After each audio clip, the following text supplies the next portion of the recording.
बहुत समय पहले की बात है। एक गांव में एक परिवार रहता था जो बहुत गरीब था। वो दो वक्त की रोटियां भी ठीक से नहीं खा पाता था। किसी दिन वो खाना खाते थे, किसी दिन वो खाना नहीं खा पाते थे। एक दिन सुबह का वक्त था। चिंटू अपनी नानी के पास आया।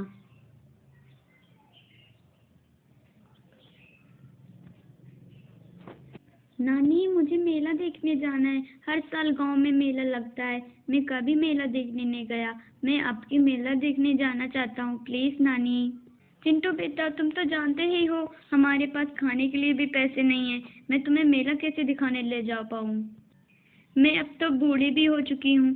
मैं ज्यादा पैसे भी नहीं कमा पाती हूँ कि मैं तुम्हें मेला दिखाने ले जा पाऊँ।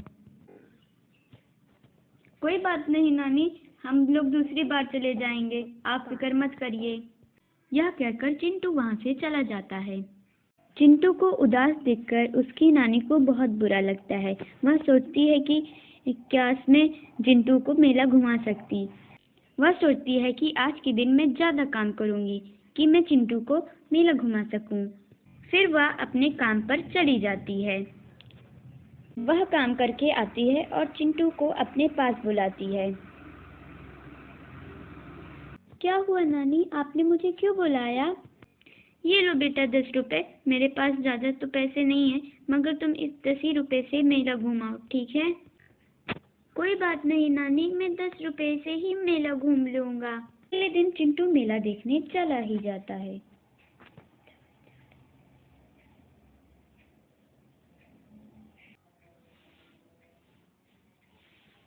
फिर वह मेले में घूमने लगता है।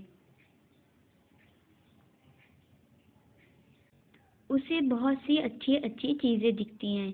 उसको सारी चीज़ें देखकर खाने का मन करता है, मगर वो कोई भी चीज़ नहीं खाता।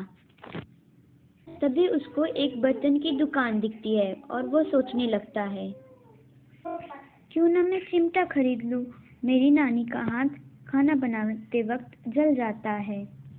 अंकल, आपके पास चिमटा है?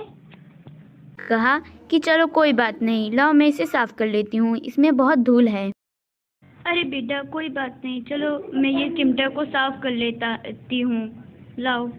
कि चिमटा बोल उठा और कहने लगा, नानी तुम इतना क्यों रगड़ रही हो मुझे मुझे दर्द हो रहा है। तभी दोनों नानी और पोते शौक में आ गए कि ये चिमटा कैसे बोलने लगा। चिमटे ने कहा कि जो तुम इच्छा मांगोगे मैं वो दे दूंगा, क्योंकि मैं एक जादुई चिमटा हूँ। टू को विश्वास नहीं हो रहा था। उसने इसलिए कहा कि मुझे 2 थाल भरकर खाना दे दो। मेज पर 2 थाल भरकर खाना रख गया। फिर चिंटू और उसकी नानी खुशी खुशी रहने लगे। जादुई और चिमटा भी उस तीनों के साथ, और चिमटा और उसकी नानी तीनों खुशी से रहने